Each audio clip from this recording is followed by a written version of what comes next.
మరి అయోధ్య నుంచి మనకి మాచర్ల పట్టణానికి మరి ప్రతి ఒక్క గ్రామానికి ప్రతి ఒక్క గుడికి స్వామి అయోధ్య నుంచి అక్షంతలు వచ్చినాయి.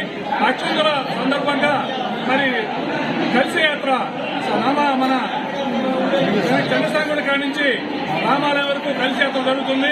ఈ యాత్రలో ప్రతి ఒక్కరు కూడా రాముల వారి ఆశీస్సుతోటి ప్రతి ఒక్కరు కూడా పాల్గొని ఈ యాత్రని జయప్రదం చేయాలి.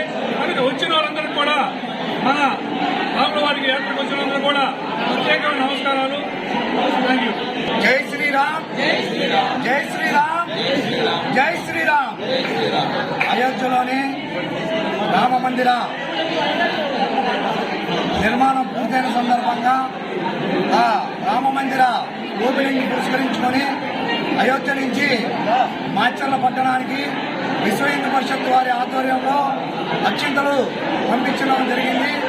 అదే కార్యక్రమాన్ని పురస్కరించుకొని మాచర్ల పట్టణంలోని నియోజకవర్గంలోని అన్ని దేవాలయాలకు పంపించి రామ జన్మభూమి ఓపెనింగ్ అనంతరం ఆ అక్షింతల్ని అందరి యొక్క శిరస్సుల మీద వేసుకోవాలన్న హిందుత్వ ధర్మాన్ని చాటడానికి ఆ అయోధ్య నుంచి వచ్చిన తలంబరాలు తీసుకోవడానికి ఇక్కడికి విచ్చేసినటువంటి భక్తులకు మరియు హిందూ సోదరులకు విశ్వ హిందూ పరిషత్ తరఫున ధన్యవాదాలు తెలుపుకుంటూ ఈ యొక్క కలశయాత్ర అనేది లక్ష్మీ చెన్నకేశ్వర దేవస్థానం నుంచి పురవీధుల్లో ఊరేగింపుగా ప్రదర్శనగా వెళ్లి రామాలయం మందిరం జరుగుతుంది కాబట్టి భక్తులందరూ